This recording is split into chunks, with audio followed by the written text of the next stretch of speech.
The WWF, what the world is watching.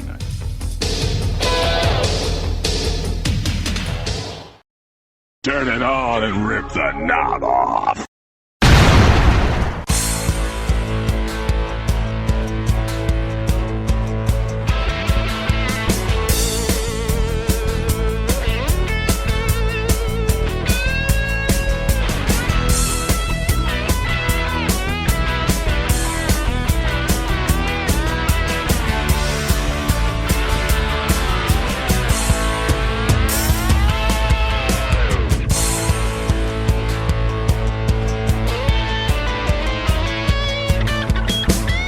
Hey guys, and welcome back to the Wrestling Memory Grenade, now at episode 170. My goodness, I am Ray Russell, and this week, new ground to be had here on the Grenade Show. We'll talk about that in just a minute as we kick off the 1989 in the World Wrestling Federation Project. And as I said, new ground here, because this is in fact the first time we've ever covered a year of a promotion that we've already also covered for the other promotion. And I'm talking about way back when the very first project here on the Grenade was the NWA in 1989. And now we kick it off, the WWF's turn here in 89. So you guys can actually go back to those original episodes, the first 40 episodes, whatever it was, and check out and compare notes, what was going on in the NWA versus the WWF here as we roll along. And it all begins with January of 89 news and results. Going to look at all the some of the house show results and a lot of the news here going on, heading into the Royal Rumble, the very first pay-per-view Royal Rumble, that is, the 30-man extravaganza, just a couple weeks away here in the month of January. But before we get to all of that and all the great TV here, we're going to run through the news and, of course, look at some of the results and even some sound bites, some fun promos, localized promos in between. And as we get rolling, we're going to go off now to January news for 1989 in the World Wrestling Federation. It just keeps going here on the Grenade. But don't stop me if you've heard this one before. There's dissension in the Heenan family, it would appear. The Red Rooster reportedly beats up manager Bobby Heenan at an upcoming TV taping. But who should make the save for the brain? Well, it was none other than Steve Lombardi. Bet you guys weren't expecting that one. Now dubbed the Brooklyn Brawler. Steve Lombardi, the latest member, it appears, of the Heenan family.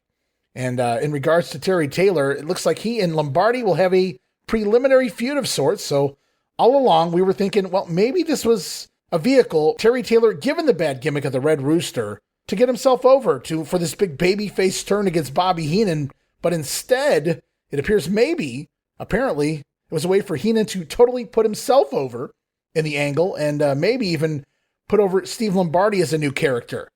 So just when you thought maybe there was a little light at the end of the tunnel for Terry Taylor, maybe not so much. But we're going to follow that story as we progress. Also upcoming, the Saturday night's main event, going to be airing January 7th, was actually taped back in December of 88.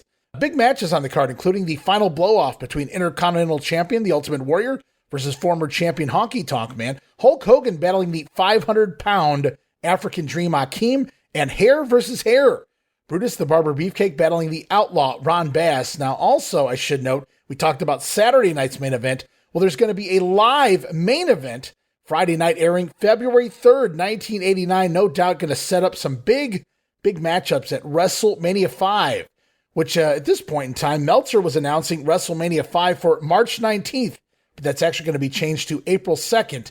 And in fact, the WWF will be returning with WrestleMania once again to Trump Plaza, Atlantic City, New Jersey. Now, speaking of Saturday night's main event, going to go back a couple months to the Thanksgiving weekend edition. Hulk Hogan on the Brother Love show, Randy Savage defending his title against Andre the Giant, drew a 9.2 rating and a 26 share, which is pretty phenomenal when you think about it, especially when you consider what was being offered on the card. Very lackluster Saturday night's main event card overall. Savage and Andre sounds great on top, but there was nothing underneath, and even the Hulkster simply cutting a promo as part of Brother Love. And talking about the Hulkster, you guys can expect the Hulk Hogan to be battling the Big Boss Man in upcoming steel cage matches. Can't wait to watch a couple of those. They're going to be coming to a house show near you in early 1989. The Hulkster battling the Boss Man inside the steel cage. The former prison guard, familiar with the Big Steel. Hulk Hogan perhaps should have been familiar with the Big Steel, but those matches upcoming. Again, can't wait to call a couple of those. I believe they're coming to MSG and a future edition of SNME.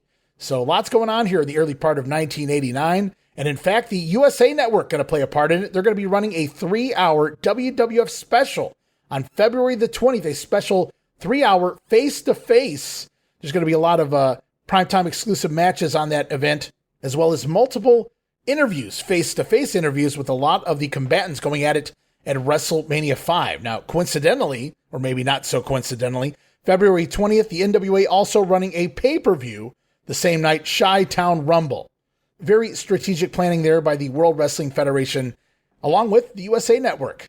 The games continue to be played between both companies, and as you may or may not know, WrestleMania 5 going to be competing against a TBS offering of Clash of the Champions featuring Ric Flair versus Ricky Steamboat. Aha, got you, pal.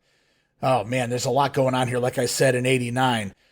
Now, as we get rolling, I did do a little digging back into the observers of this time, and Dave Meltzer wrote a little piece here in regards to WrestleMania going to Trump Plaza, and I took a little excerpt out here, and I wanted to read it to you guys. He says, even though last year's event was hurt greatly by the library-like enthusiasm at the live event, which was partially due to the Trump Plaza setting, in many ways the setting is beneficial financially.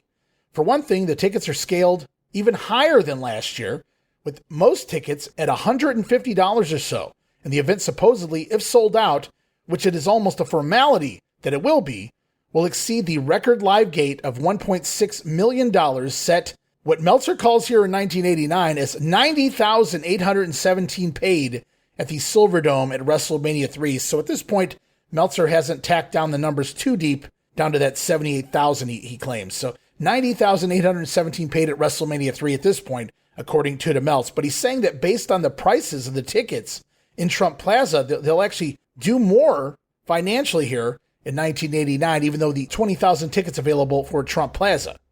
Now, also last year, WrestleMania 4, the Trump site turned out to be a bonanza, says Dave Meltzer, for the souvenir sales, since someone who pays $150 for a ticket to an event will almost surely pick up a t-shirt to commemorate and show status of being at said event. So WrestleMania already looking like it's going to turn a profit here for Vince McMahon. No wonder they went back to Trump Plaza, even if as a fan I wasn't necessarily ecstatic about it, especially with the fan reaction, or lack thereof, based on some of the high rollers in attendance. Bobby the Brain Heenan in the news got some publicity recently on CBS Sports on a Sunday afternoon, courtesy of one John Madden, the legendary John Madden, picking his All-Madden football team, and mentioned that, well, he'd like Bobby Heenan as the manager of his team.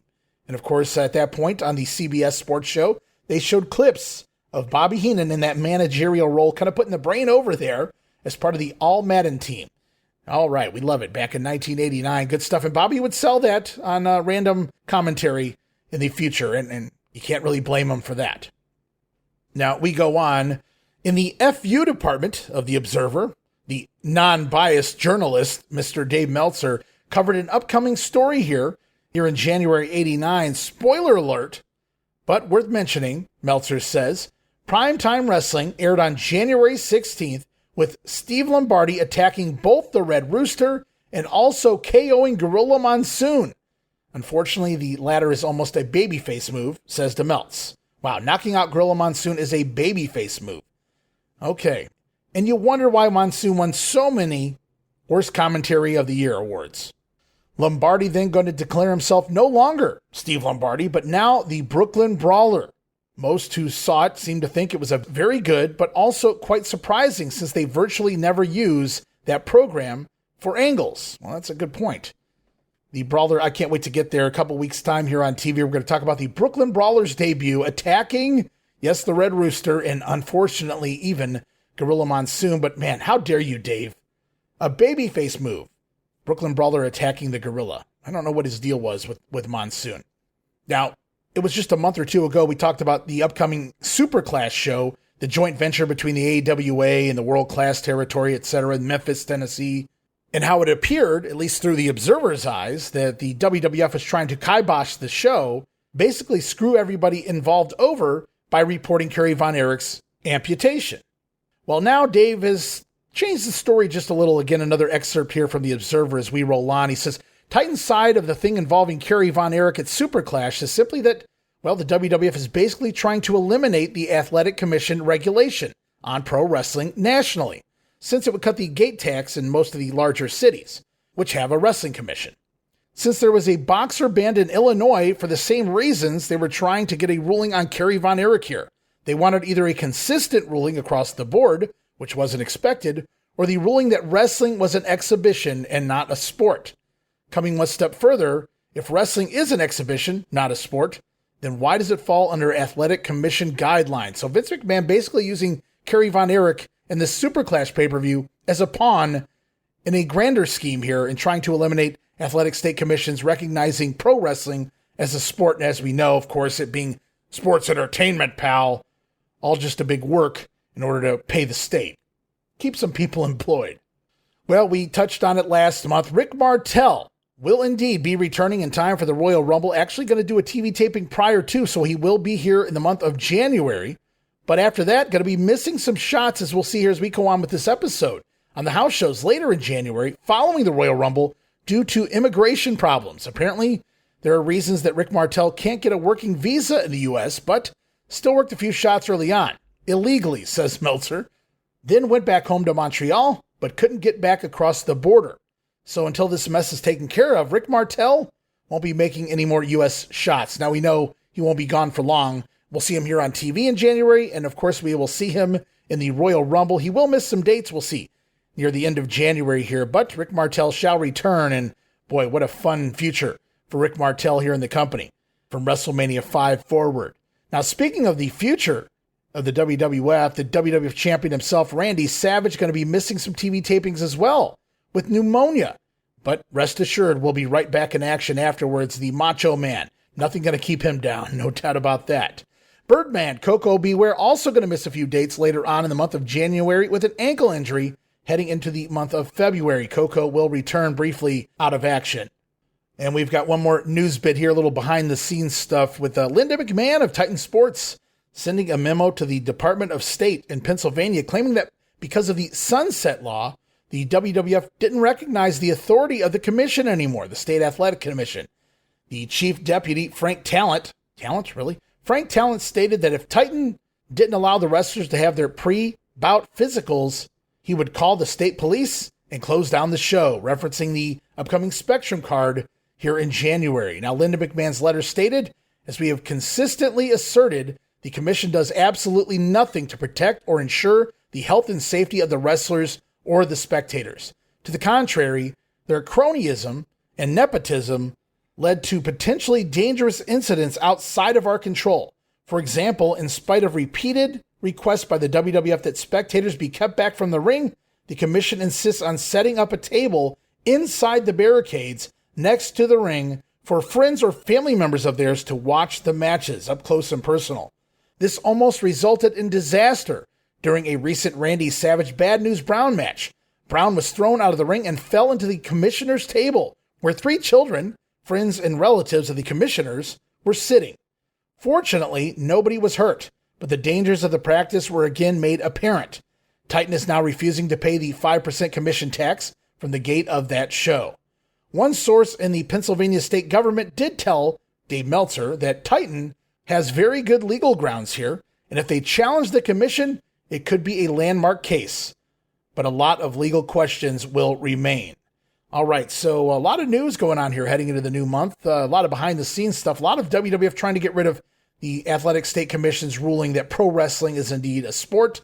And of course, we're going to see Koko Beware, Randy Savage, Rick Martel in and out of the ring for a few weeks, but it won't be long. They'll all be back and healthy, which is always a good thing. And of course, the big news here, Red Rooster going to be turning babyface and the Brooklyn Brawler character about to be born.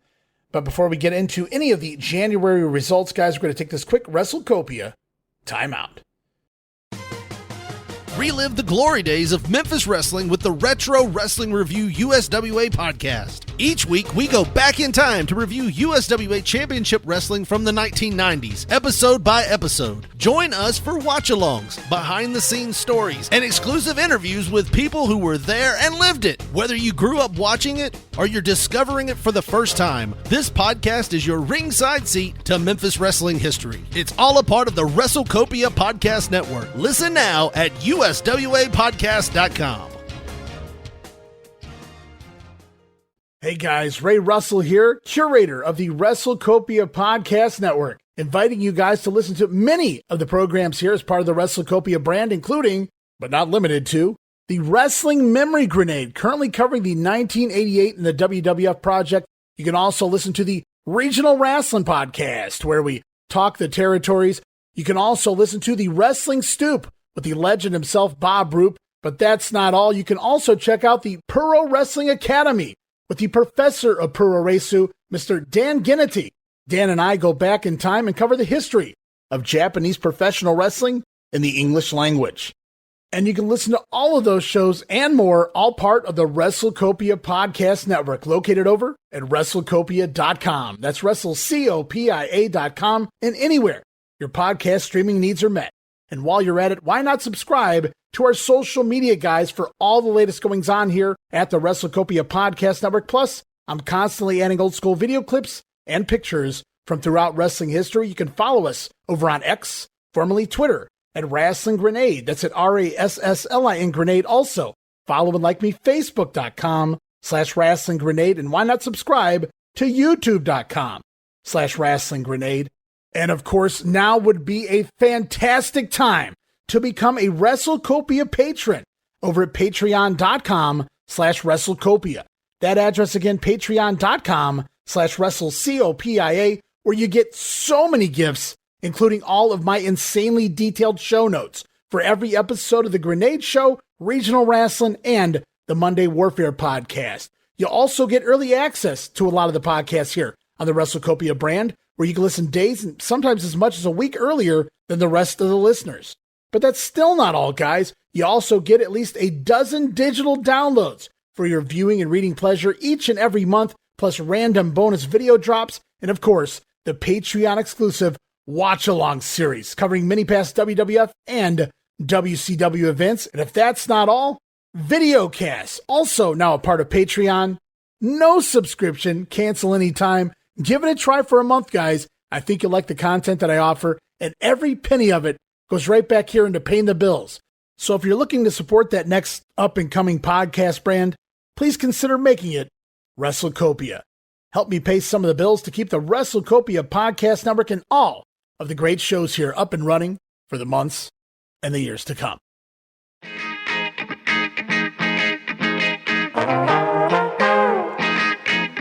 Hey, it's Bob Smith, and guess what? The Outdated Wrestling Hour is now part of the WrestleCopia Podcast Network. But hey, no fear, you're still going to hear the unique guests, comedy, music, authors, journalists, funny people. Who knows who's going to end up on the Outdated Wrestling Hour? Remember, it's all new and all old. So check it out in the WrestleCopia Podcast Network and wherever you get your podcasts. Listen if you know what's good for you. All right, welcome back to the program. I'm going to jump into the house show side of things here, get a few sound bites in between, promos from some of the top stars of the World Wrestling Federation. But before we get rolling, don't forget to head over to the history of WWE.com. Great site kept up by Richard Land, created originally by Graham Cawthon. You guys click on that 1989 result link and scroll along with me as we look at some of the results for January 89 in the World Wrestling Federation. All right, away we go. Right away, January 1st and 2nd, Auburn Hills, Michigan, at the Auburn Palace in Evansville, Indiana, Roberts Municipal Stadium. Heading into Jarrett country there, Jarrett Lawler country, Evansville, Indiana. The card looks like this. Tim Horner over Barry Horowitz. Hulk Hogan defeating the Big Boss Man by countout early on in the card. IC Champion Ultimate Warrior downing the Honky Tonk Man. Rick Rude over Tito Santana. Greg Valentine battling Ronnie Garvin to a time limit draw. Ladies Champion Rockin' Robin over Sensational Sherry. The Bushwhackers putting away the Bolsheviks, and Tag Team Champions Demolition battling Powers of Pain to a double DQ. Talking about bringing all the guns. The Hulkster, the Warrior, Demolition as the Tag Team Champions. Lots of talent here, but it just goes on. Another couple shows here, January 1st and 2nd in Bristol, Tennessee, Viking Hall, and the debut of the WWF in Jackson, Tennessee at the Jackson Coliseum. Scott Casey over Conquistador Numero Dos. Jimmy Powers defeating the Brooklyn Brawler. There it is. Sam Houston over Dangerous Danny Davis. The Red Rooster putting away the Blue Blazer. Red Rooster over Blue Blazer. Gotcha. Brutus the Barber Beefcake downing Outlaw Ron Bass. Brainbusters. There it is. Scoring a win over the Rockers. The matches have started, guys. Hacksaw Jim Duggan beating Dino Bravo in a flag match, and Andre the Giant over Jake Roberts by DQ when Jake bringing Damien into the ring. And finally, also January 1st and 2nd, got all three troops out here, A, B, and C shows. This being the A or B show, take your pick, because it does have the WWF Championship on the line, but the undercard looks like this. Iron Mike Sharp over Lanny Poffo. Paul Roma defeating Conquistador Numero Uno, I guess this would be. Akeem, the African Dream, over Hillbilly Jim. It's King Haku downing Paul Roma, subbing for Harley Race there. The Rougeau brothers scoring a win over the Hart Foundation. $1 Million Man Ted DiBiase against stealing a win over the mighty Hercules. Mr. Perfect Curt Hennig keeping that streak alive here in 89 over the Birdman Koko Beware. And WWF champion Randy Savage putting away Bad News Brown. Now we continue on January 3rd. It looks like a Superstars taping, guys. Huntsville, Alabama, Von Braun Civic Center.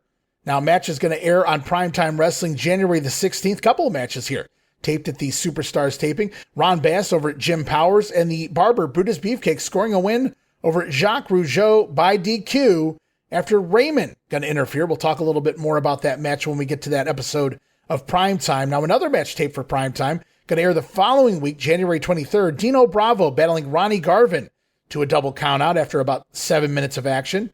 And there's some dark matches here as part of the Superstars taping, including Demolition and the Powers of Pain, again going to a double countout this time. IC Champ Warrior over the Honky Tonk Man. WWF Champ Randy Savage defeating Bad News Brown. Hulk Hogan over the Big Boss Man by countout in a matchup featuring, Tom Magee looks like he's getting another shot here with the company at this point in time.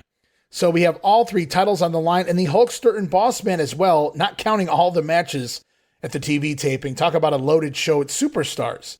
So we fast forward the following day, January 4th, another taping, this time for Wrestling Challenge, Birmingham, Alabama, Jefferson Civic Center. Included a segment on the show where Bobby Heenan got to the podium and announced to the fans, as he should have, he has accepted the offer to manage John Madden's the All-Madden Team. Bobby Heenan managing. I don't know what that really means at the end of the day, but got to get the heel heat while you can and got to get the publicity while you can, Brain?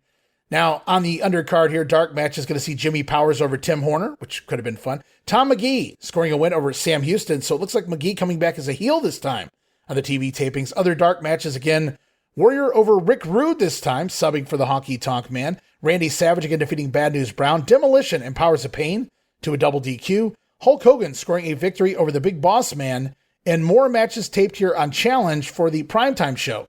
January 9th, going to air Ted DiBiase over Paul Roma with the $1 Million Dream. January 16th, going to see Jim the Anvil Neidhart pin Iron Mike Sharp with a power slam. January 23rd, look at this one. Blue Blazer and Koko Beware, the future High Energy, scoring a victory over Dangerous Danny Davis and Jose Estrada. Now, that match actually aired on a Coliseum video. I think High Flyers, I do believe. And January 30th, Rugged Ronnie Garvin scoring a victory over John Ziegler with the Pile Driver. Ronnie Garvin, not exclusive to Primetime, but more often than not wrestling on Primetime rather than syndicated TV. Doesn't say a whole lot for his welcoming here in the company, but it is what it is. So a couple TV tapings out of the way, and we go back to the house show circuit. January 5th, 6th, and 7th. Boy, look at this one. The WWF coming to Nashville, Tennessee in the Auditorium on the 5th. Montreal, Quebec in the Forum on the 6th. And Winnipeg, Manitoba, January 7th. Now, this Quebec show, the Montreal show, was actually scheduled to take place on the 6th, but due to inclement weather, it is postponed until January 29th, so that one not happening. Now, that Winnipeg show, also canceled due to inclement weather, so I stand corrected. We only have one show to discuss here. January 5th, we're going to go back to Nashville, Tennessee, and right now, actually, we're going to go off to Sean Mooney in the Event Center. We're going to hear from the likes of Brutus the Barber Beefcake, Demolition, the Powers of Pain, the Hart Foundation, Jake the Snake Roberts, and a whole lot more. And I'll catch you guys on the other side. The action will happen here in Nashville, January 5th. Hello, everyone. I'm Sean Mooney back at the Event Center. It takes place Thursday evening, January 5th at the Nashville Auditorium. And a spectacular card is headed your way. Brutus the Barber Beefcake. He will face the outlaw Ron Bass. In other action, the former king of the World Wrestling Federation, he is Harley Race. He will face the current king, King Haku. Rugged Ronnie Garvin. He will square off against Greg the Hammer Valentine. Also in a match for the World Wrestling Federation Tag Team Championship. Axe and Smash of Demolition to defend the title against the Powers of Pain. Mr. Fuji has lit the fuse in this one. Andre the Giant, the 8th wonder of the world, he will face Jake the Snake Roberts, and there is more. In tag team competition, a return bout between the Hart Foundation, Bret the Hitman Hart, and Jim the Anvil Neidhart. They will face the fabulous Rougeau brothers. You know, it feels so good to get rid of the Hart Foundation, especially that Bret Hart. You know, in the dressing rooms, he always had the little mirrors around. He thought he was so cute. And what about that greasy hair he's got? I mean, yeah. Isn't it in to be like us? I mean, the nice, clean-cut, preppy look. I mean, Hart Foundation, you guys have a lot of problems, but you're going to have a lot more problems when you step into the ring with the fabulous Rougeau brothers. You know, guys, the biggest problem you ever face is, well, if you stop and think about it, the best moments you had in the World Wrestling Federation, it's when you were World Tag Team Champions. But do you ever stop and think for 1 minute who brought you there? That's right. Jimmy did. Right. So now with Jimmy Hart in our corner, guess where we're going? That's right, baby. They're going right to the top. You're finished, Hearts. Oh, thank you. Well, the new residents of the United States, the fabulous Rougeau brothers, to face the Hart Foundation January 5th. The outlaw Ron Bass to meet Brutus, the barber Beefcake. You know, Ron Bass, you made a mistake. You had me down. You had me out. But you didn't finish the job. So now you got to deal with me. The physical scars, they heal up. But the mental scars remain. So just remember when you're sleeping, laying in your bed at night. Remember the shears, baby. Remember the clip as it's coming towards you. Remember what I did to your whip and your hat. Because that's nothing compared to what I'm going to do to you. Brutus the barber Beefcake to face the outlaw Ron Bass Thursday night, January 5th at the Nashville Auditorium. And everyone is waiting for this encounter. Jake the Snake Roberts. He is one of the few men who has brought down the Giant here at the World Wrestling Federation. Well, Andre the Giant right now is standing by along with his manager, Bobby the Brain Heenan, and he has a message for Jake the Snake Roberts. You know, in my career in professional wrestling, I've been a lot of places, a lot of countries. I've been all over this world. I've never seen yet anything like I witnessed lately. This man, this great professional, completely laid out in that ring because you are allowed, Mr. Roberts, to bring a snake into the ring. And Jack Tunney doesn't say nothing. The officials don't say nothing. Nobody cares. I care, and now you've made him mad. You've made the biggest mistake in your life. Oh, Jake, you don't know what you did. But believe me, come in the ring and fight like a man. No snake. No. Don't mention that word in one front of me, okay? Don't. Bobby the Brain Heenan joining Andre the Giant. And the Giant does not plan to be surprised this time. He will face Jake the Snake Roberts January 5th. Greg the Hammer Valentine, he will meet rugged Ronnie Garvin, a newcomer here in the World Wrestling Federation. And let's hear what he has to say. It is going to be a pleasure to be wrestling in the WWF for the simple reason that the toughest competition in the world is here. And men like Greg the Hammer Valentine, while I specialize in big and tough men, I've always did.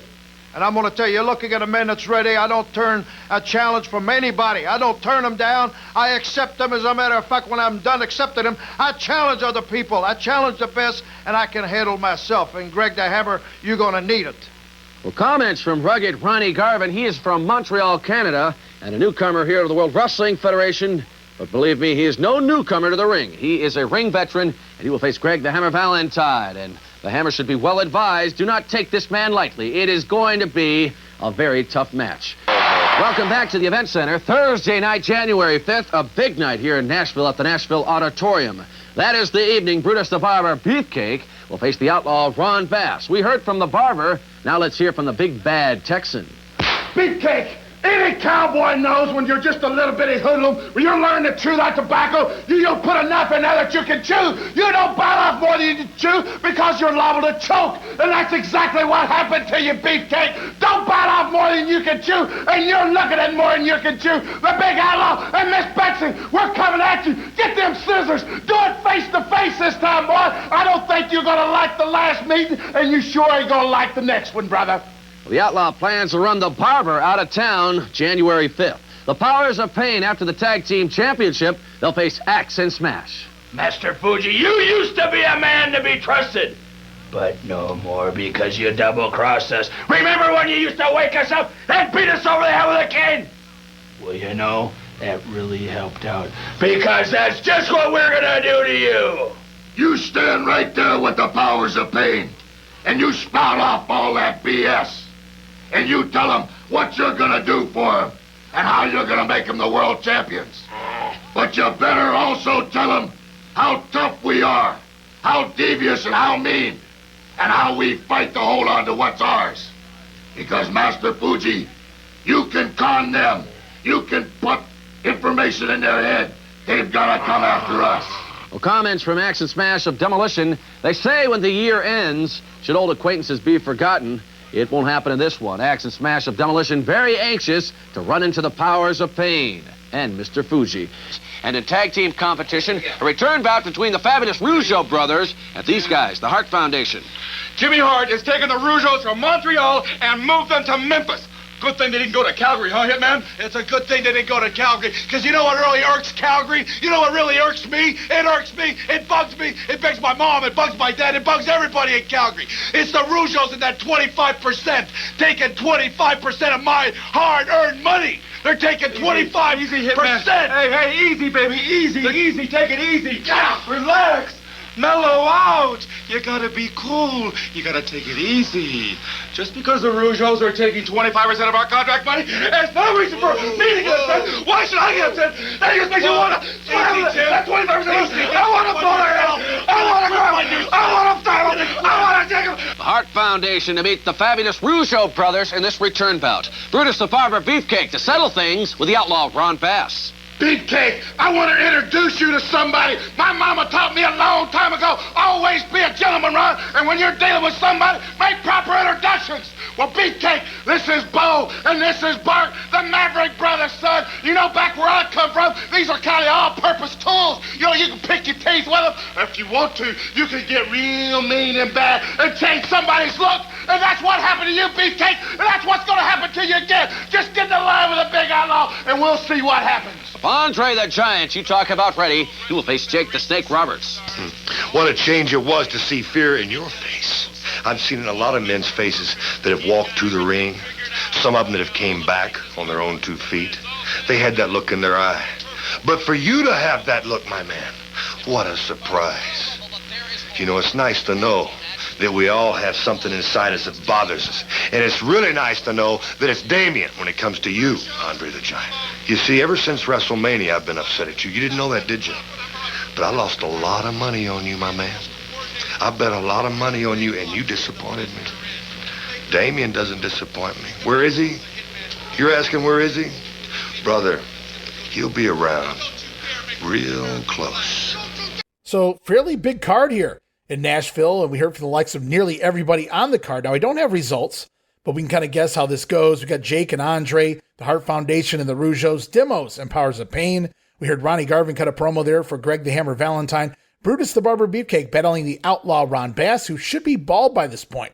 Sorry for the spoiler, guys. And King Haku was slated to go against Harley Race. Now, if that match happened or not, I can't say because Harley missing a lot of the house shows at this point in time. But we continue on January 5th, 6th, and 7th. Fargo, North Dakota, Civic Memorial Auditorium. First show ever by the WWF there in Fargo. Also, Minot? I'm not sure. North Dakota Municipal Auditorium in Butte, Montana. Civic Center.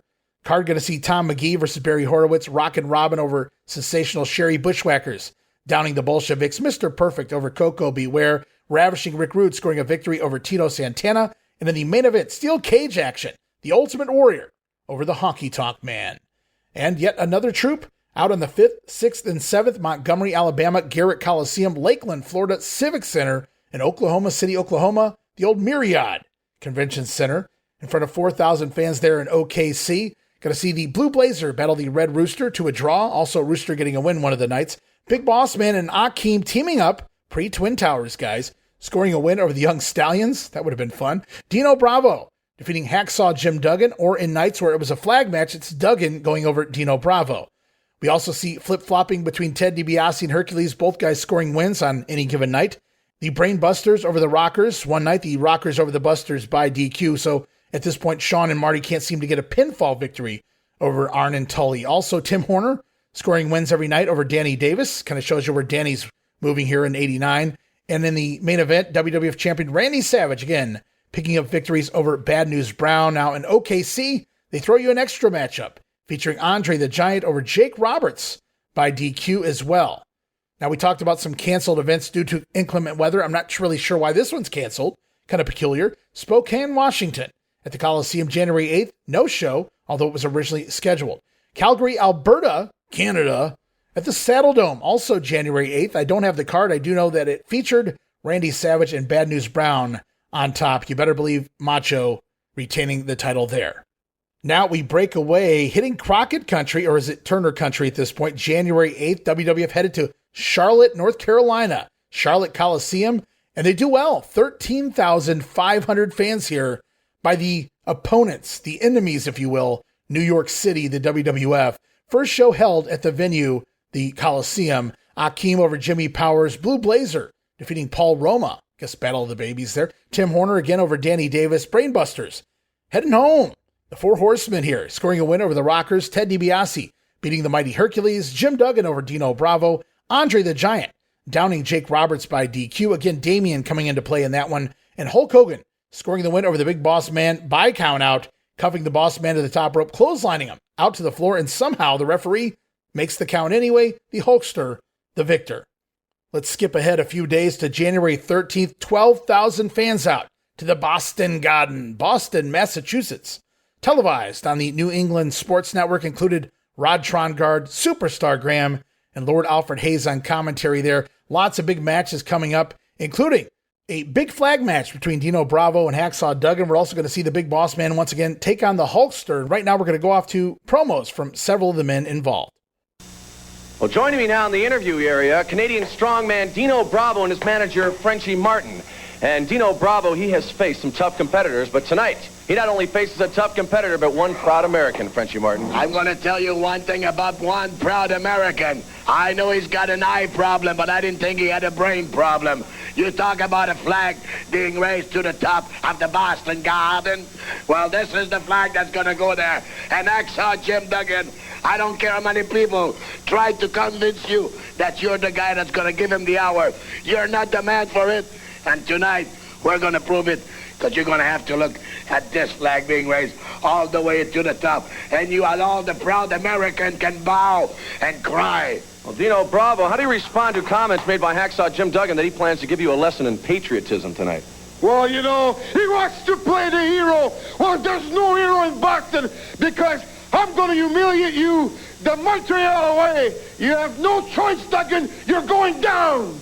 Okay, a flag match coming up. The winner to see his flag raised to the top of the Boston Garden. We'll be back. Well, about to join me now, marching in formation, Hacksaw Jim Duggan. Tonight he will face Canadian strongman Dino Bravo. And Hacksaw, we just heard from Dino Bravo. USA! I'm already getting fired up, Sean. You better believe I'm getting fired up. I've got the red, white, and blue, Old Goring, right under here under my arm. So after I get done beating up on Dino Bravo, we're all going to stand back. Old Hacksaw's going to put my board on my shoulder, and I'll be saluting, and old red, white, and blue will be going to the top of the arena. And Dino Bravo, and of course his manager, Frenchie Martin, they'll have their heads down, and Bravo will have his way down, because old Hacksaw Jim Duggan, I'm not coming out there to wrestle, Sean. No way. When I hear all them folks out there, oh, old Hacksaw's going to get excited. The hair on the back of my neck is going to be standing up. I'm going to kick open them dressing room doors, and I'm going to stomp on down to the ring, and I'm going to beat you up, tough guy. Oh! Hacksaw Jim Duggan, he plans to see an American flag flying high here at the Boston Garden. We'll be back. Well, joining me right now, the Big Boss Man and his manager, the Doctor of Style, Slick, and I'll let either one of you respond to this. Hulk Hogan said tonight in this return bout, he plans to finish what he started the last time the two met. Well, just exactly what did Hogan start? Everybody knows. Before the Big Boss Man had Hulk Hogan at his mercy, he had him exactly where he wanted. And through some act of misfortune or fate, Hulk Hogan was able to cheat and snarl his way out. Well, let me tell you something. The Big Boss Man is more prepared now than he's ever been. Right, boss? That's right. The last time I was here, the only mistake I made was bringing a pair of cuffs just not quite big enough to handle the job. But this time, I'm bringing an extra special pair. Strong enough, big enough to hold you, boy. And after I beat you down like a dog, I'm going to teach you a little lesson about respect and about the American way, boy. Tell him, Slick. You know, Hulk Hogan, you should be glad.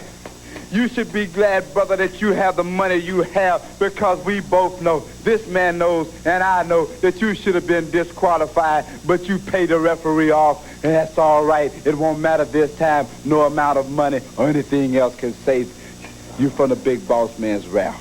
Okay, words from manager Slick and the Big Boss Man. The main event still to come. The Big Boss Man to face Hulk Hogan. It's coming up. Don't go away. We'll be right back. All right, well, we heard from Dino, Duggan, the Big Boss Man there, and now we're going to look at some of the results for this show here in Boston. Steve Lombardi over Leaping Lanny Poffo. Still just Lanny Poffo here. Keep an eye on him.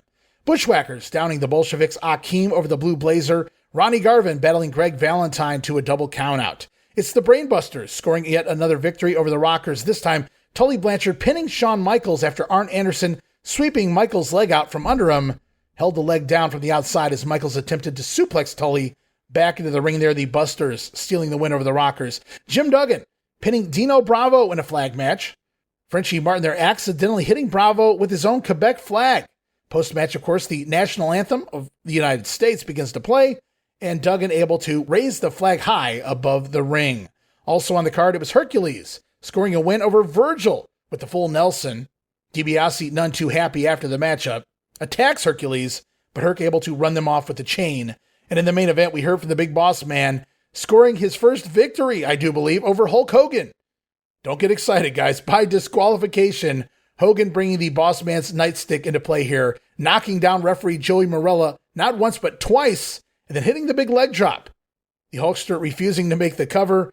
And Boss Man scoring a win in Boston by DQ, hopefully to set up something fun in the weeks to come.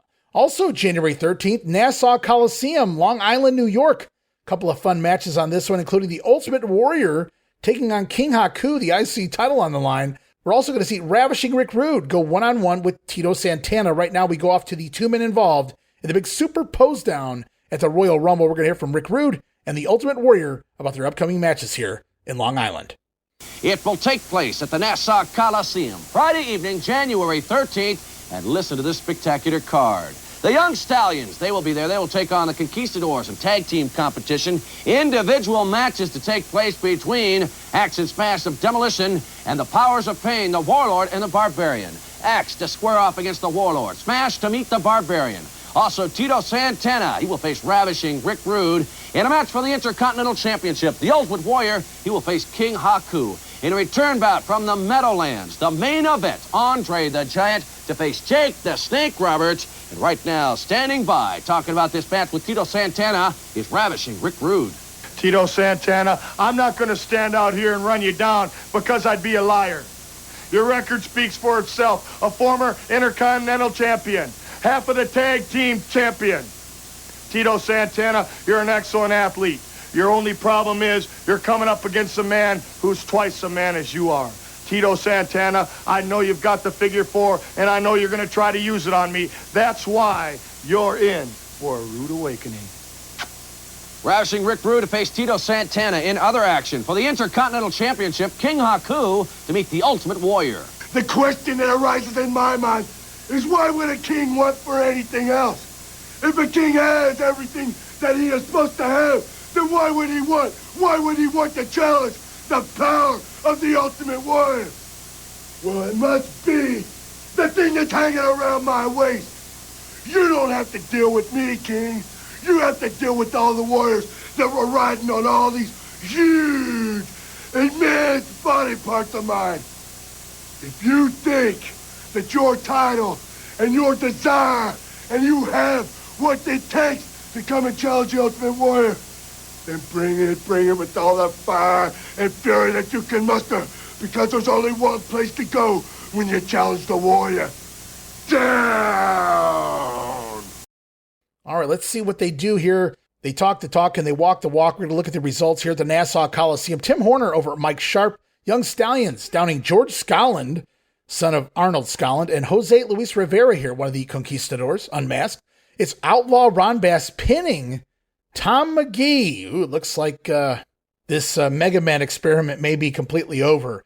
Tito Santana taking Rick Rude to a time limit draw. How about that?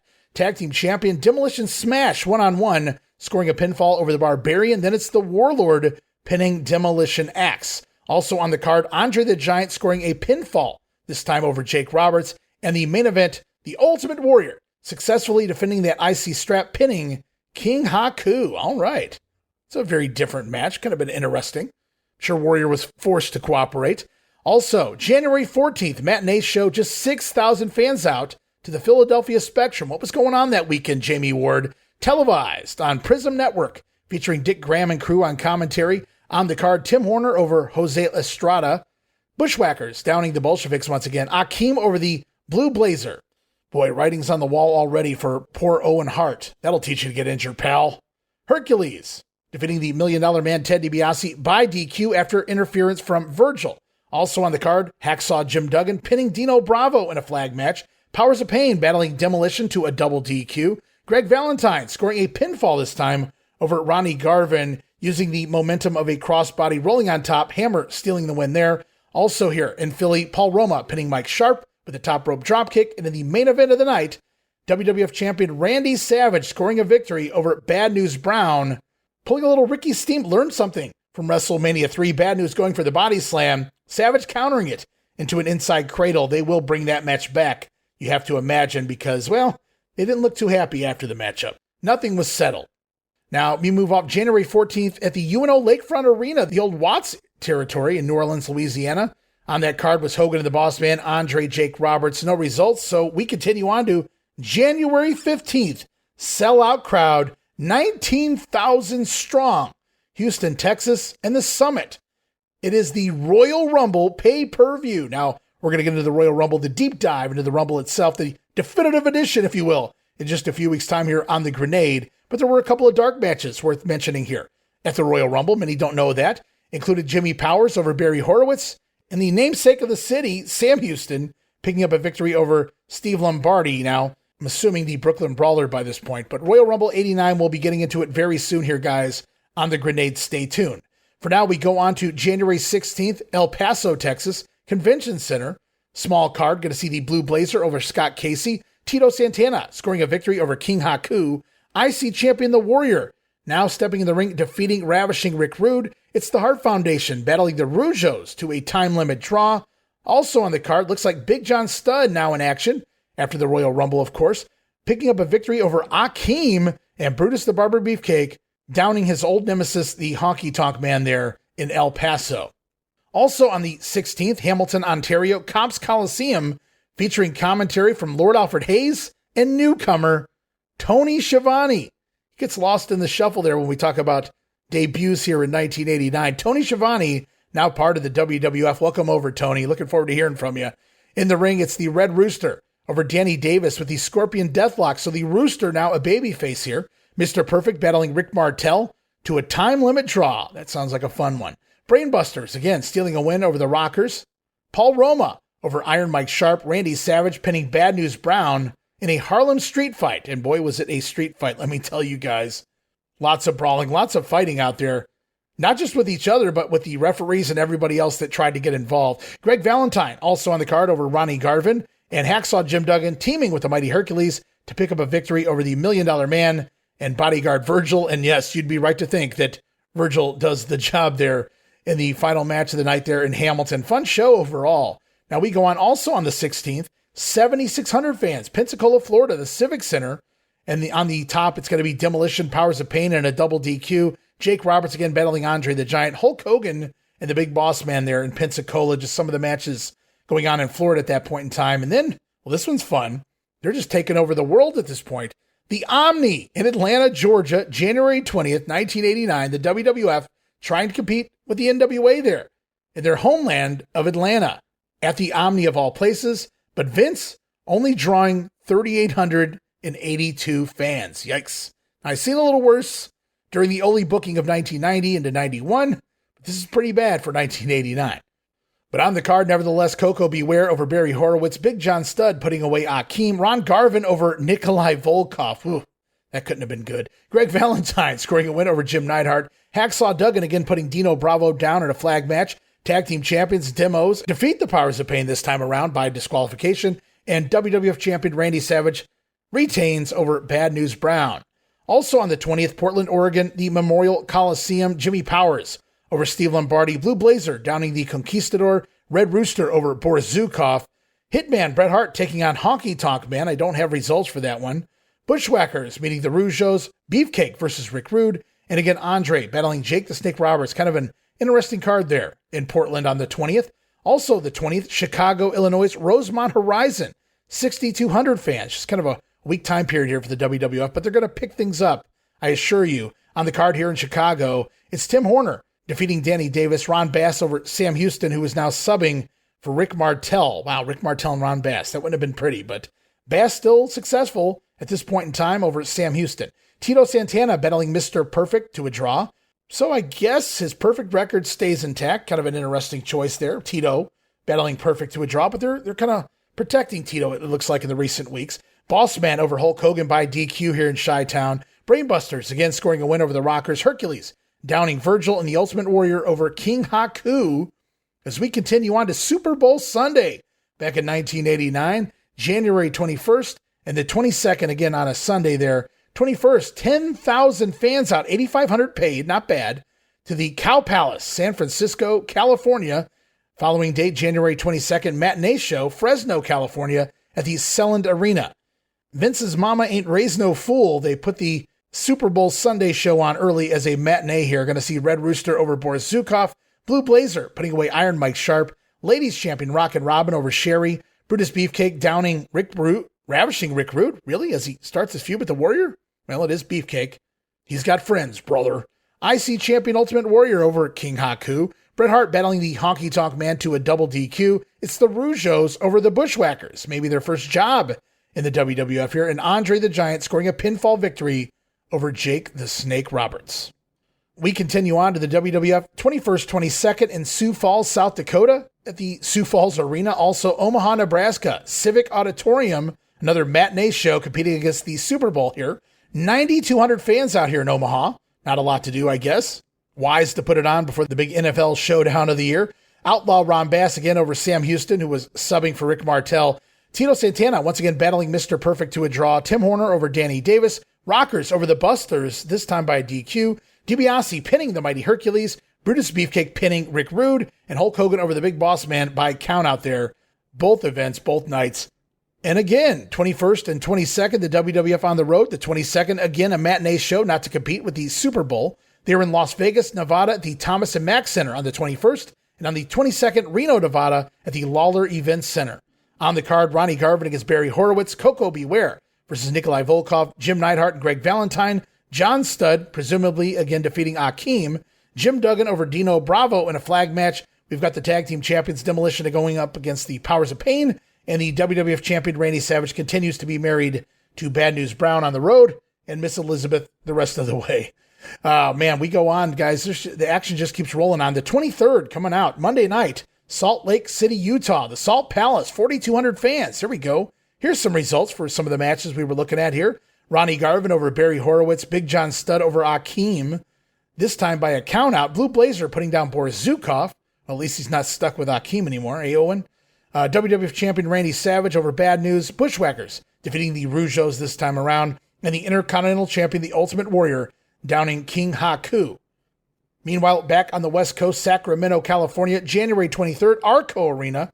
The Rooster against the Conquistador. Koko Beware over Boris Zukov. It's Jim Neidhart and Greg Valentine against one another. Jim Duggan still stuck with Dino Bravo. Demolition defending their tag titles against the Powers of Pain and Jake and Andre there on the West Coast before jumping all the way back to the East. New York City, New York, Madison Square Garden, January the 23rd. Not a bad crowd. 14,000 fans out as we are televised on the MSG Network. Rod Trongard and Lord Alfred Hayes on commentary for this one. Lots of big action upcoming, including the $1 Million Man once again battling the Mighty Hercules. We're also going to see the Big Boss Man step in the ring against the Hulkster here. We're going to go off to interviews from some of the participants involved. Ted DiBiase, you have contended that not only do you own the contract of the mighty Hercules, but he is your slave. Thus, every attempt thus far to take control of the mighty Hercules has failed. Listen, little man, if I contend it, there is no contending it. If I said it, then you can take it to the bank. Everybody knows, except you, Hercules, that there is no reason whatsoever for a rematch between you and I, because I embarrassed you and humiliated you right here in Madison Square Garden. But you can't seem to get it through that vacuum you call a brain, Hercules, that I own you lock, stock, and barrel. I proved to you once, and I'm going to prove to you again, that you are very simply just another muscled-up, mindless hunk of flesh. And I'm going to do it right here in Madison Square Garden tonight. You can take that to the bank, little man. Okay, Ted Dibiase, this evening in this match with the mighty Hercules, because of recent interference by Virgil, he will be barred from ringside. Wait a minute. Let me tell you something right now. You see Virgil standing here by me. And you're going to see Virgil standing by me at ringside, because nobody tells me what he's going to do. He answers to me and to me alone. Do you understand that, Tunny? Do you understand that, World Wrestling Federation? He does what I tell him to. And the insinuation that I need him to help me win a match is just beyond all comprehension. You will all see tonight that money speaks louder than anything else, and you can take it to the bank. The mighty Hercules listened very intently to the comments made by the $1 Million Man, Ted Dibiase. And Hercules, how do you respond to comments made by Ted Dibiase saying tonight he will prove to everyone he is your master? You know, Sean Mooney, we could all hear it, and I could feel it. Ted Dibiase, the $1 Million Man, is not thinking with a clear mind. Surely he's got a great, big problem on his hands tonight. His ace in the hole. His bodyguard, Virgil, can't be at ringside. He can't be nowhere around. What's he gonna do? It's time for the $1 Million Man to put his money where his mouth is. Okay, Hercules, the $1 Million Man, even though the ruling has been made, he said it's not going to happen. Virgil will be at ringside. How do you say to this? I don't care. Today, from here on, henceforth and forevermore. Today in every history book across the land and all around the world, today I make my declaration of independence. I will claim my emancipation proclamation, Ted Dibiase. I will break the chains of bondage that you are trying to wrap around me. Ted Dibiase, tonight, you're in for a whole lot of trouble. It's just you and me, one-on-one. There's no place to go, nowhere to hide, Ted Dibiase. You're gonna be all mine. Words of the mighty Hercules, he will face the $1 Million Man, Ted Dibiase. Still to come. Don't go away. We'll be back. Square Garden impatiently awaiting the main event between the Hulkster Hulk Hogan and the Big Boss Man. And Boss Man, if I recall correctly, last time it was you who felt the cold steel of the hand. Where are you, boy? Everybody out there, everybody in television land, if you will, knows I beat Hulk Hogan like a dog. He felt the cold hardness and the power of the Big Boss Man. But one thing I have to admit, boy, you're different. You got more heart than brains. Well, being different requires a different means of correction, boy. And as God is my witness, as I'm standing here before you, I'm going to punish you, boy. Punish you to the fullest extent of the law.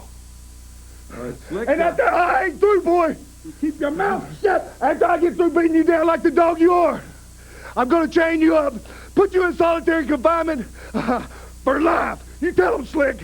Exactly. Now then, you have heard, you understand, what the Big Boss Man had to say, and he addressed it directly to you, Hulk Hogan. And now, inquiring minds want to know, what you gonna do about it? The man beat you like a dog. He told you to your face, and he did it in your face and in front of thousands of your Hulkamaniac friends. So now then, are you man enough? Are you big and bad enough to answer the challenge? Can you step into the war zone? Can you do combat with the big man from the Department of Correction? He's got your number. He's got your address, boy. You can't run. You can't hide. He's gonna put a whipping on you that Tide can't wash out and Ajax can't take off. You looking at the baddest man, and he's gonna use you for a flow mat, brother. He's gonna step all over you in his quest to become the greatest of all time. The main event still to come. The Big Boss Man to face Hulk Hogan. When we return, more action. All right, so we hear from a handful of the guys involved in this big MSG card. Right now, we're going to look at some of the results. Sam Houston, again, subbing for Rick Martel, but scoring a win this time over Danny Davis. Mr. Perfect battling Brutus the Barber Beefcake to a count out. We're going to see more from them too in 1990. Tim Horner over Jose Estrada. Bret Hart battling the Honky Tonk Man to a double count out. It's the Brainbusters picking up a win over the Rockers here in MSG. Match gets about 16 minutes, and it is Arn and Tully's Madison Square Garden debut. Not bad for a debut, picking up a victory here over Shawn Michaels, Marty Jannetty. Also on the card, we saw the setup last month when Rick Rude attacked Hillbilly Jim, who stole the Rude Awakening kiss. Not from Rick, but from the lovely lady. Meanwhile, the revenge was on Hillbilly's mind, and here we go back to the ring, ravishing Rick Rude. Well, sorry, Hillbilly. Hillbilly Jim going to do the job. Rick Rude going over Rude Awakening neckbreaker. Match goes about 8 minutes there. We heard from both sides of the next match. It's going to be the Mighty Hercules scoring a win over the $1 Million Man by reverse decision. Now, initially, Dibiase had won the matchup by pinfall after about 13 minutes using his feet on the ropes. But the referee going to overrule the call and give the win to Hercules after Virgil interfered. Now, the problem here is Virgil was barred from ringside. So Hercules able to clear the ring and pick up a reverse decision victory, and that's about as good as it's going to get here in the feud against the $1 Million Man for the Mighty One. Also on the card, Tito Santana over Outlaw Ron Bass, still here in the company.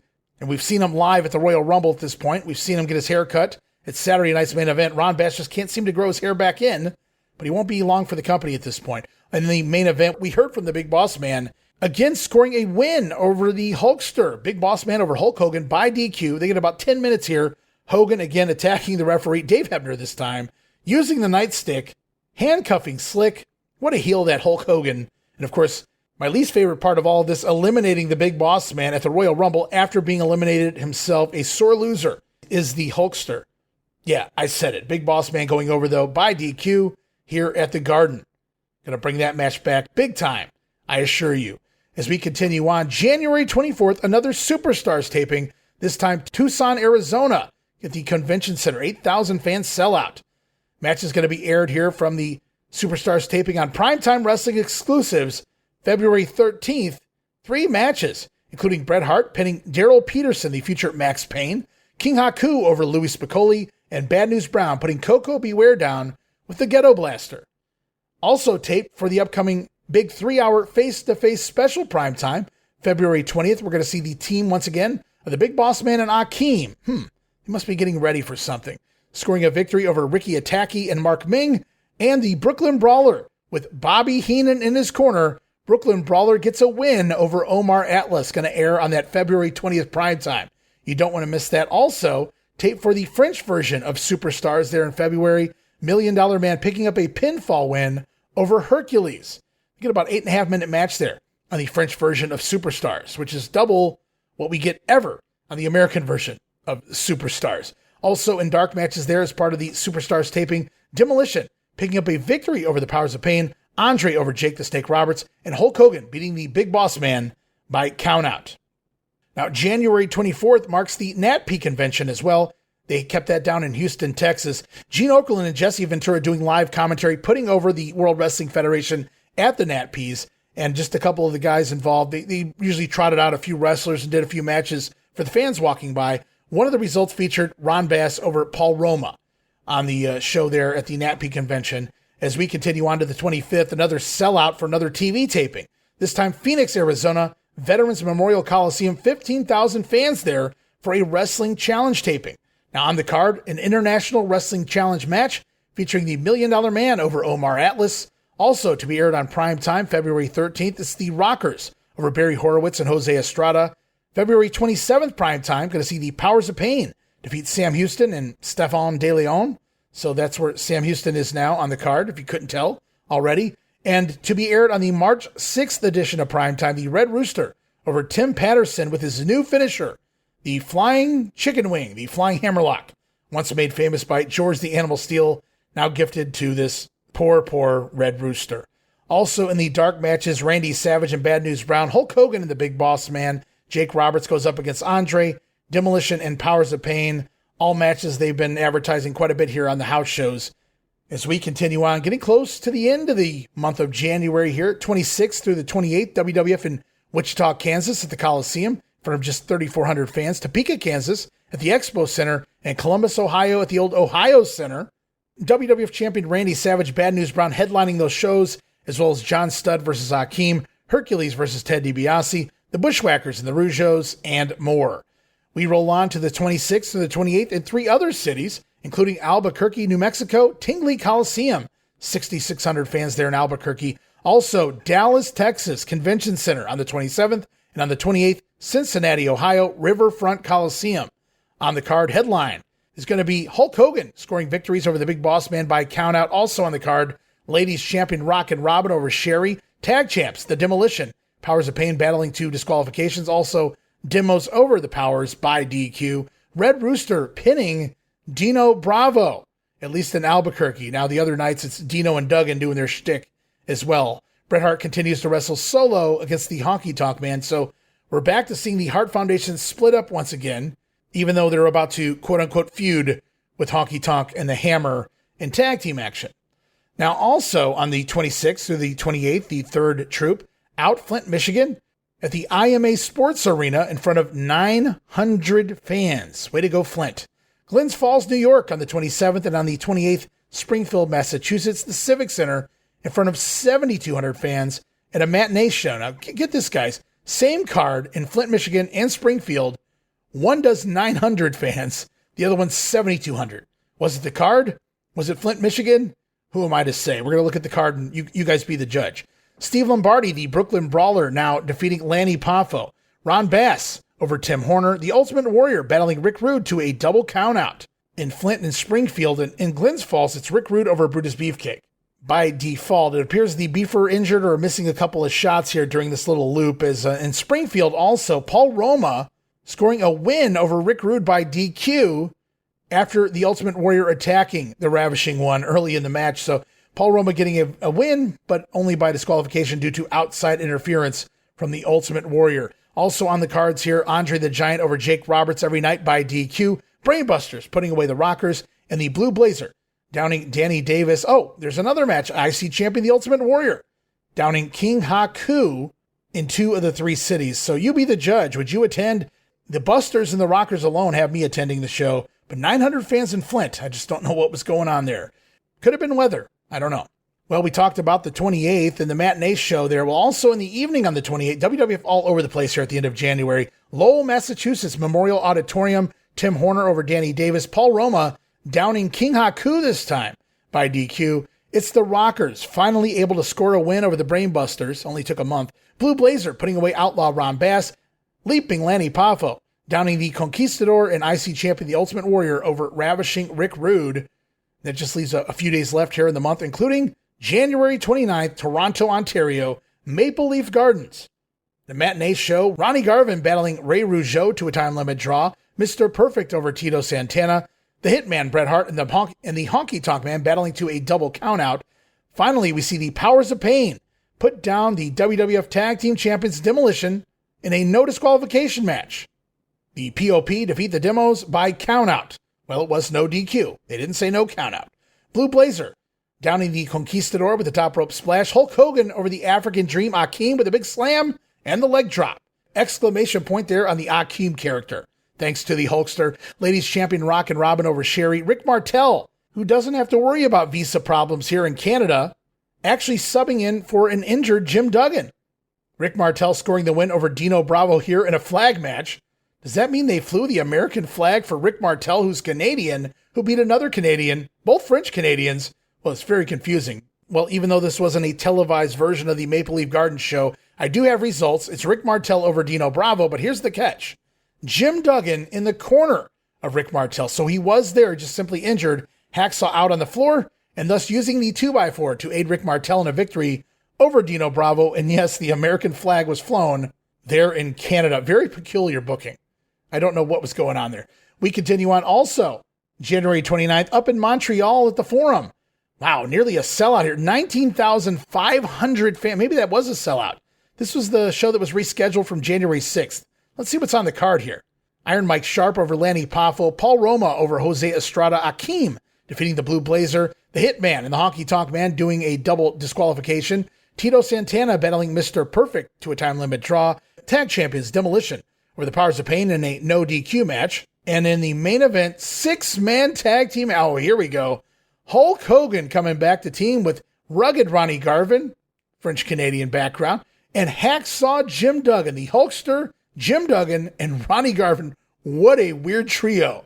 I'd love to see this in a hidden gem, scoring a victory over, well, lots of French Canadians. Well, I guess the Rougeaus have moved to Memphis in recent weeks, but it is Hogan, Garvin, and Duggan over Dino Bravo and the Rougeau brothers by DQ after Bravo refused to break a bear hug of all moves on Hulk Hogan.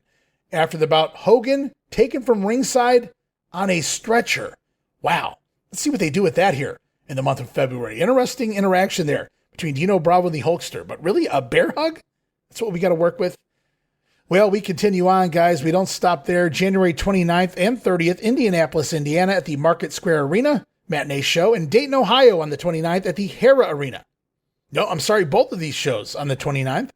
Indianapolis and Dayton, same card. Brooklyn Brawler over Scott Casey. Ron Bass defeating Tim Horner. Bushwhackers over the Bolsheviks. John Studd battling the Big Boss Man to a double countout. Koko Beware out injured, so we get Tony Gurria stepping in the ring, substituting for the Birdman here in 1989.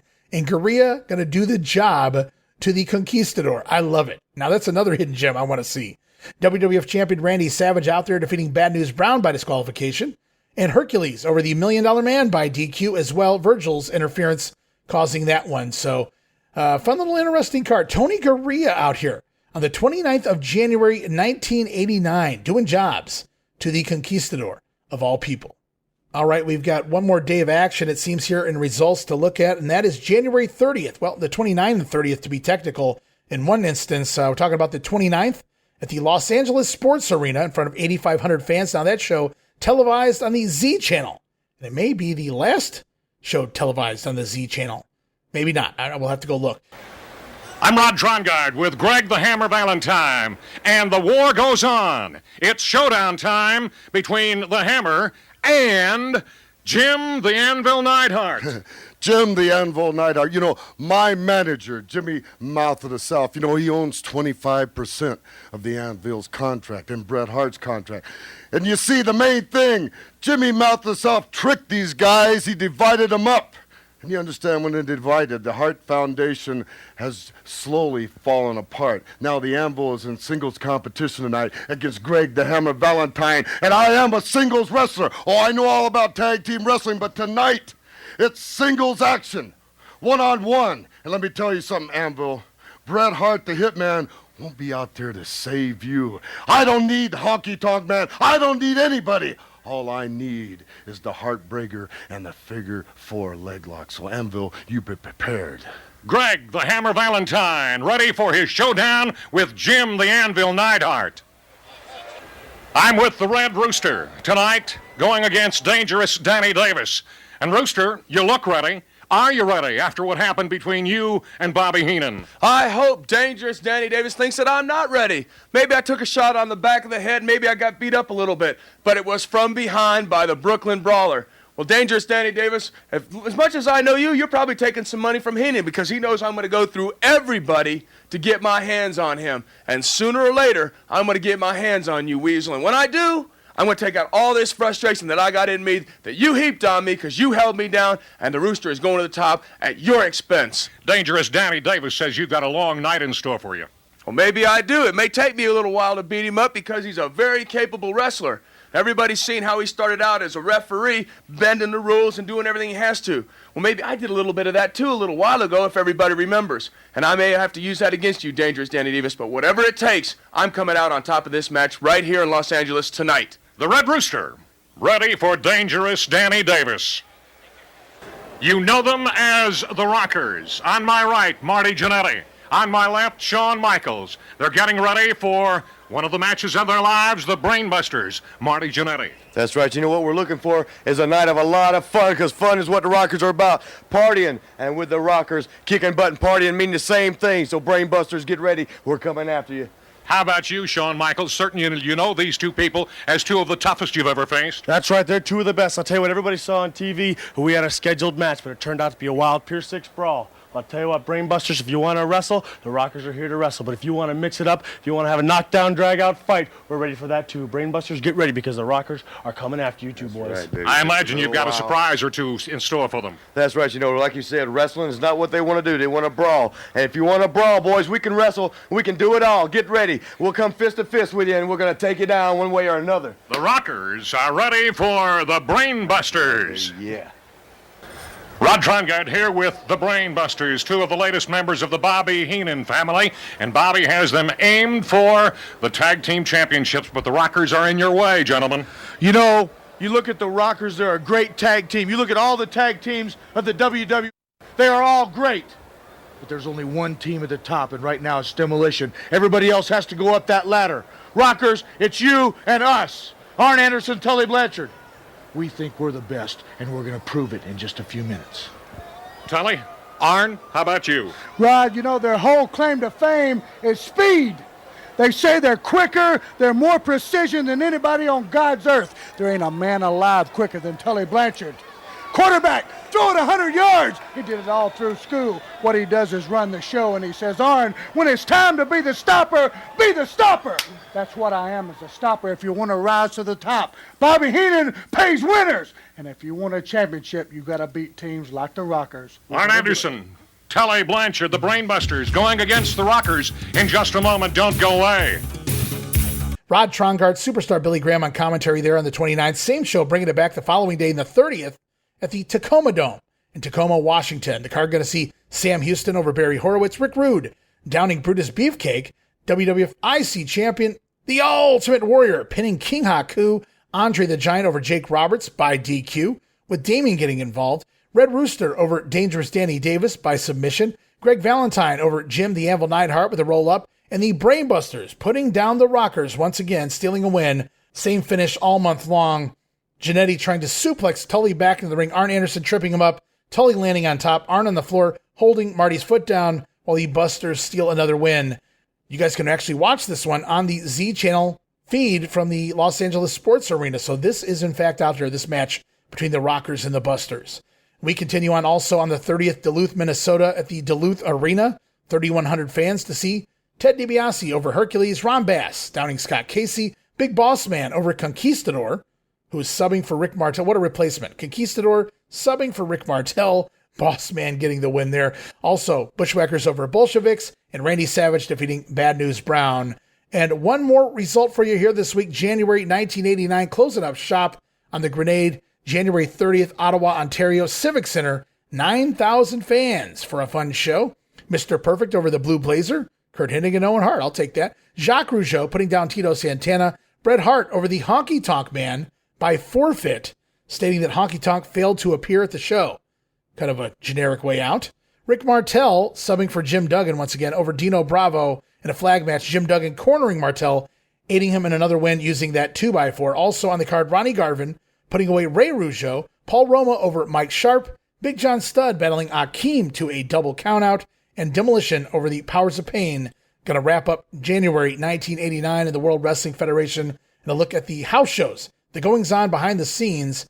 Here, Macho Man and Randy Savage obviously stuck with Bad News Brown at the time, still doing street fights. Looks like they're setting up the big cage matches for Hulk Hogan and the Big Boss Man. Big John Studd locked in there with Akeem as he prepares for his future here, or lack thereof, with the company. It was demos and Powers of Pain all month long. Rockers and Busters as well. Can't complain about that one.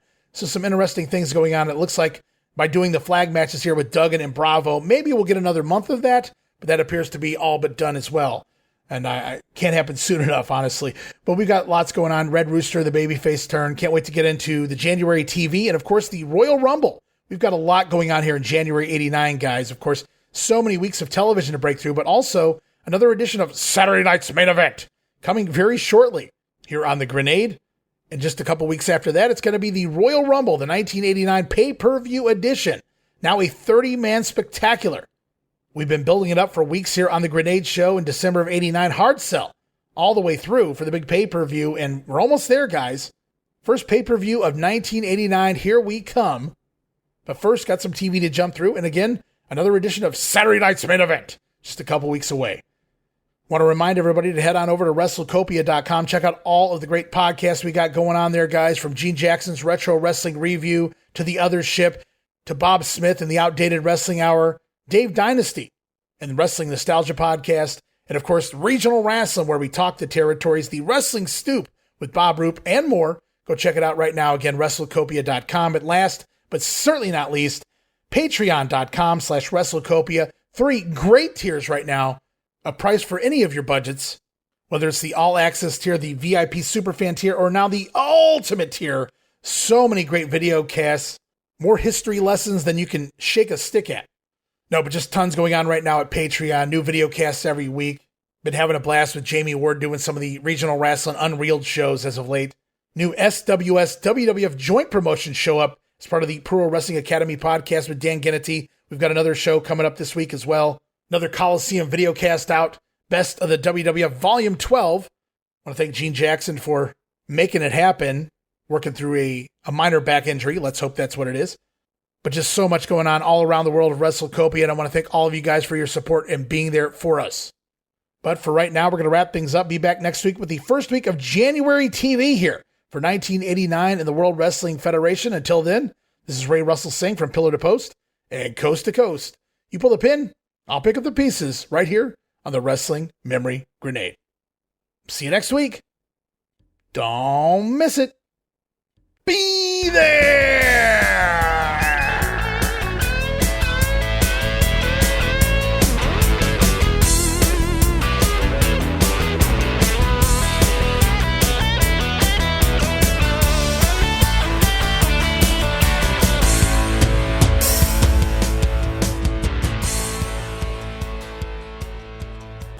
You see Virgil standing here by me.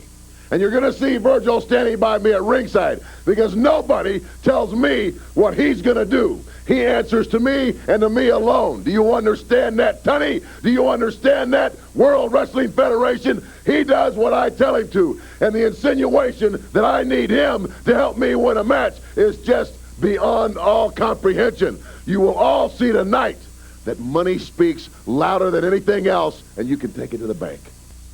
Exactly.